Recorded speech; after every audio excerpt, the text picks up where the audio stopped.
how to fix solo queue in Evil Dead the game. There's no webcam here because we're getting into the nitty gritty. I don't even want to have my fat head in the way, interrupting this process, because we need to talk about some serious stuff here. First of all, before we get into the changes I think that could be made to make solo queue a better experience.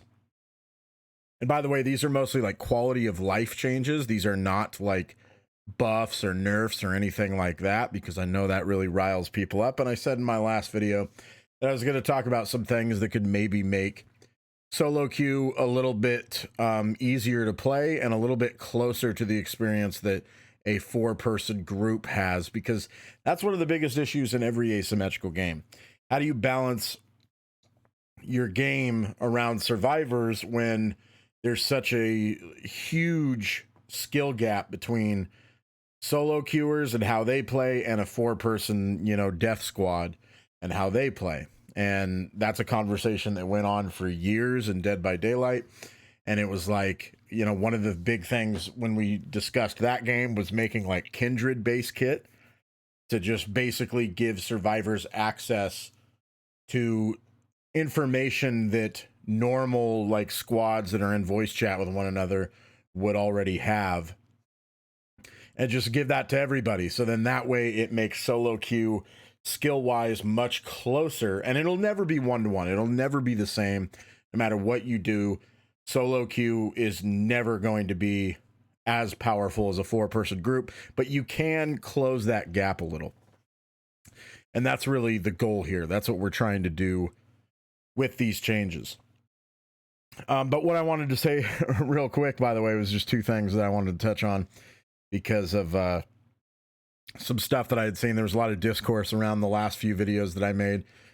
First of all, I didn't walk back anything that I said. Like, I saw some people saying like, oh yeah, Sledge came out with that worst patch ever, and then he made a thing responding to the devs where he walked back what he said. I have at no point ever walked back anything I said. You absolutely should balance around the largest portion of your player base, which I believe, based on statistics from Dead by Daylight. Now, you can agree or disagree with that. You can think that maybe those statistics are not going to carry over to this game, but I personally believe they would. And I think the largest portion of the player base is solo queue, and that you do need to balance around that. Having said that, I think that if they made these changes, then it would make things a little bit easier on solo queuers, make them a little bit more efficient, make them better players. And then it makes it, if you do balance around solo queue, it makes it not such a nightmare for demon players when they go up against a 4-person group, because obviously the concern there is, well, if you buff solo queuers, well, then that's also in turn going to buff 4-person groups, and then they're going to become unstoppable, and it's going to be miserable for demons. So this is an attempt to, like I said, sort of close that gap. So I just wanted to get that out of the way real quick. Now let's talk about the UI changes here. Some of the UI changes that we have here are just stuff that gives you access to more information, basically. We want to have access to more information. So if we look at this over here, this is the first thing that I'm pointing out, which is that we're going to be able to see, and I'm not a Photoshop master, I'm using Microsoft Paint here, folks, so if it doesn't look great, get over it. But this is the gist. It wouldn't be too obtrusive. It wouldn't make your area over here that shows your teammates' health bars and stuff that much bigger. Like, I think the health bar, this section goes up to about right here, right around here under normal circumstances. So it's only making it like that much taller. So it's not taking up too much of your screen. And then it's going to tell us what weapons each person has. So then that way, that's just more information for everyone on the team. And then it lets you know, like, hey, if Warrior Ash here is carrying a legendary sword, maybe he needs to give that to Arthur. Or maybe if Leader Ash here has a legendary chainsaw, maybe he needs to give that to Army of Darkness Ash. It just makes it easier for players to get the weapons to the characters that should have them, and more information is always a good thing. The second thing down here is showing heals and how many heals each person has. Then that way, if you're playing like support, you can select, you know, on the weapon wheel, it'd be like, hey man, I need healing here, or whatever they call that, the communication wheel, whatever it's actually called.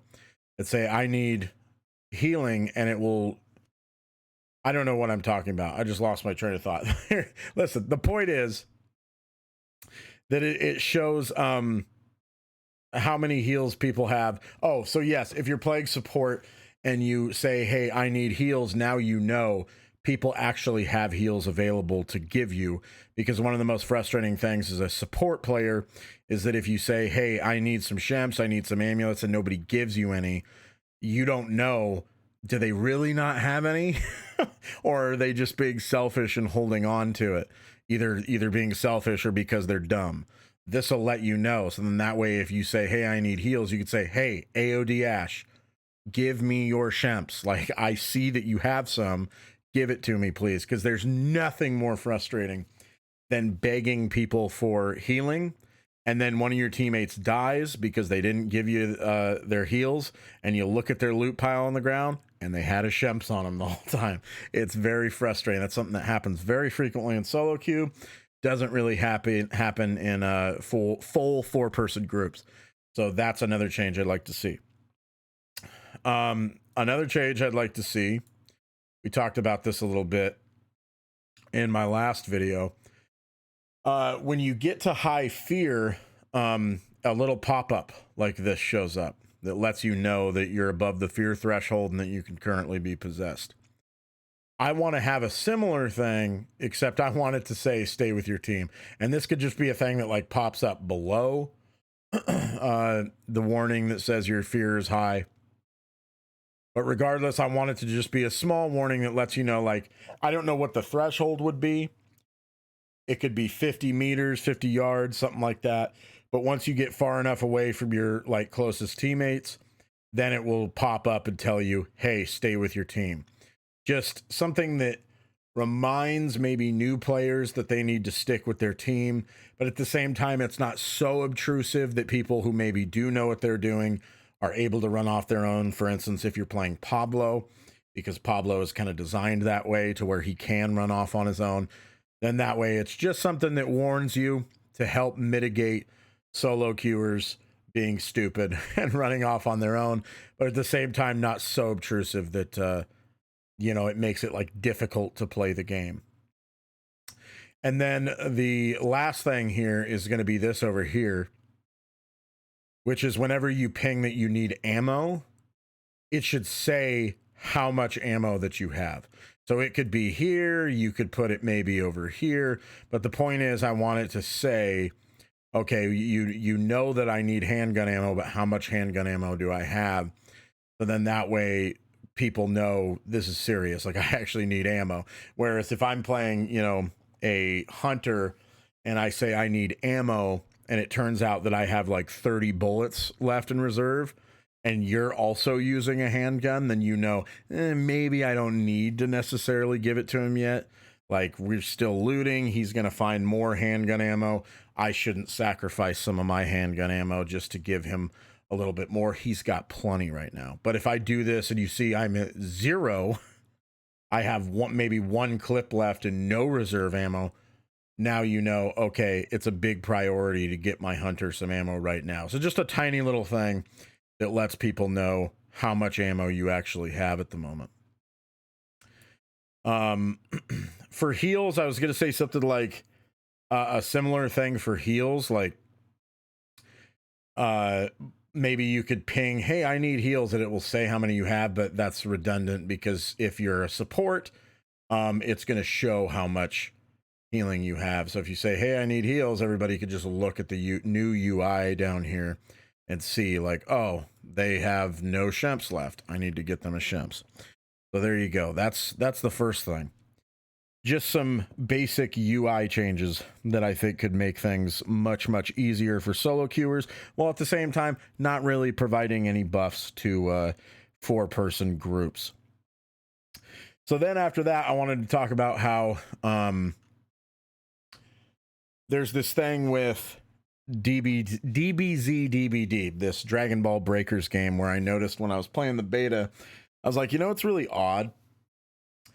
I never at any point in the beta, despite the fact that that's like the time in the game's life cycle, an open beta where you're going to have the newbiest players because everybody's new and most of the player base doesn't know what they're doing. Strangely enough, randoms in that Dragon Ball Breakers game were far more useful than the randoms I get in Evil Dead, even this deep into Evil Dead's life cycle. So I was like, how could it be that Dragon Ball the Breakers is brand new, and yet the people playing that game are way smarter than the people playing Evil Dead when Evil Dead's been out for a little while now? And I just looked at just the gameplay loop, and I think that that's what it really comes down to. Dragon Ball the Breakers kind of idiot proofs their game. It makes it really difficult to be a bad teammate. And the reason for that is number one, they make it to where looting is a part of the goal. So what's one of the number one things, if you play solo queue and you feel my pain out there, one of the number one things that you see in solo queue that's really bad, that'll cost you games, is someone on your team will just run off to a random place and start looting by themselves, right? That's probably the number one game killer in solo queue. Is, you know, it's fine to be bad at the game. If you're bad and you stick with your team like glue, then you're a good teammate and you're doing your job. It's the players who run off on their own that cost you games. So I thought that if you make looting a part of the goal, like it is in the Breakers, because in the Breakers, as you loot, you will randomly find a key in one of the chests, and the key is part of your objective. You then have to go place the key, and that's going to, you know, help you further your win condition as the survivor side. So I kind of figured that a similar thing could be done in this game, but in the Breakers, objectives are made extremely obvious thanks to big beams of light that shoot up in the sky as well. So again, it idiot proofs the game. It makes it so it's like, if you're just some doofus who goes around and does nothing but loot, you're helping your team because you're helping eliminate certain boxes where a key might be, and you know, process of elimination, you're whittling it down until you can finally find the key. So even buffoons are helpful to their team as long as they're doing something.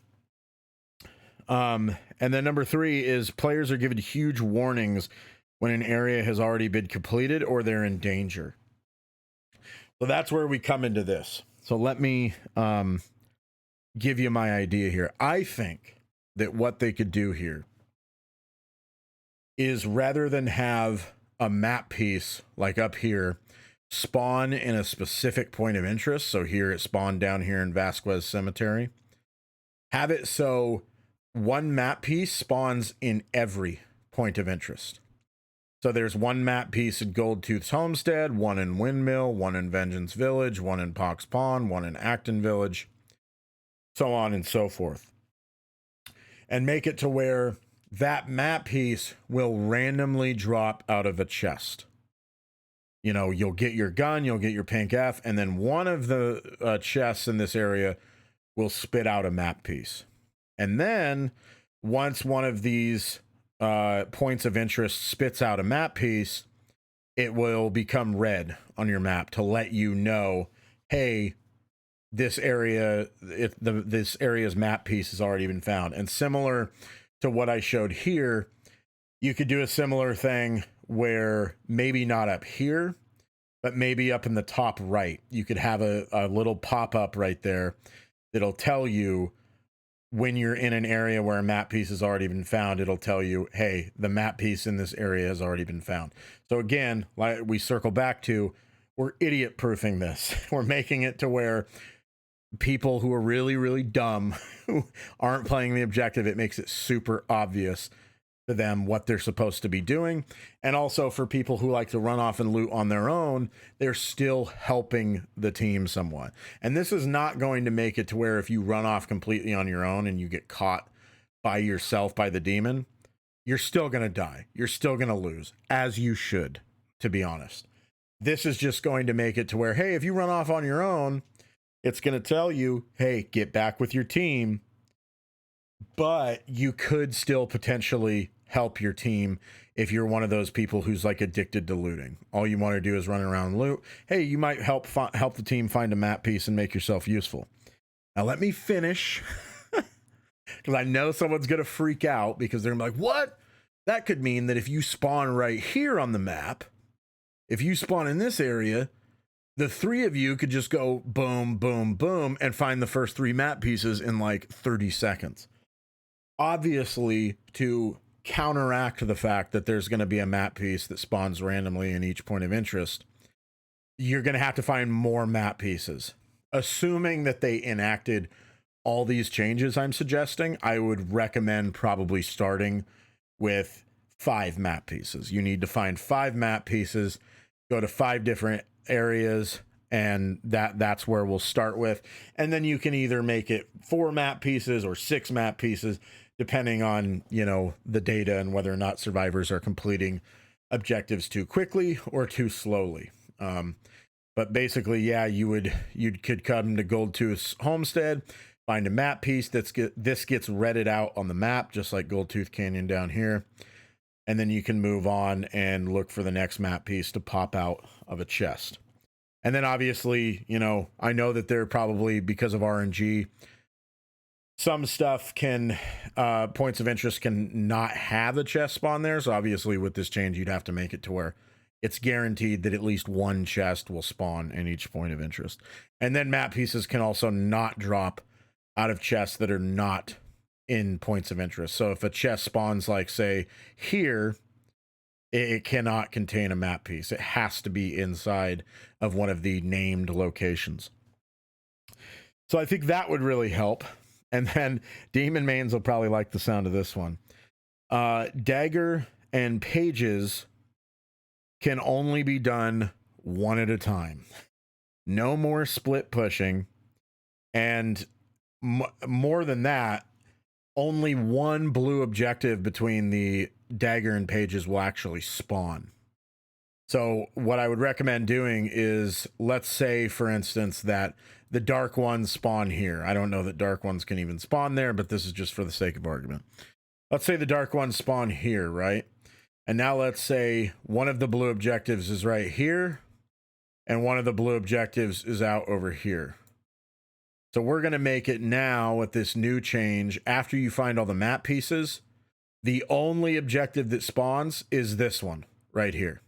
So everybody has to go do this one. And the spawn algorithm, I would make it to where, you know, keep it the same, keep it where all the blue spots, the blue objectives where they normally spawn are the same, the dark ones where they spawn are the same, but make it so that whichever 2 objectives are chosen at random, the only one you can do is whichever one is furthest from the dark ones. So that way it forces the team to stick together, number 1, and it forces you into being more efficient. Because obviously the worst thing you could do is if you say the dark ones are here and there's a blue objective here and a blue objective here, the most annoying thing that happens in solo queue is all your teammates go to this one first. And then they go do Smithy, and now you have a super long run to the objective. And that sucks. And that's another thing that could help, you know, really cost you games. Because then people will die to the zone as it's coming in, and so on and so forth. So in this instance, it would make it to where whichever blue objective spawned furthest away from the dark ones is the only one that spawns, and the whole team has to go complete that one first.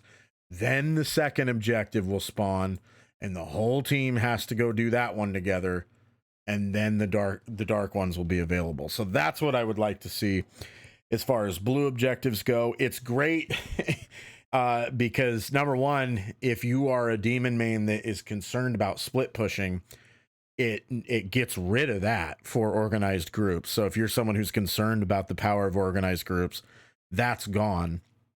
So it's a great thing that kind of somewhat nerfs organized groups, but is going to buff solo queuers by forcing them to stick together. Because I can't tell you the number of games I've lost in solo queue where either we go to the furthest objective first, like I talked about, or the three of us or two of us go to one objective and the other two or one person goes to a different objective, and rarely does that ever work. In fact, I'd say it's never worked in the history of solo queue.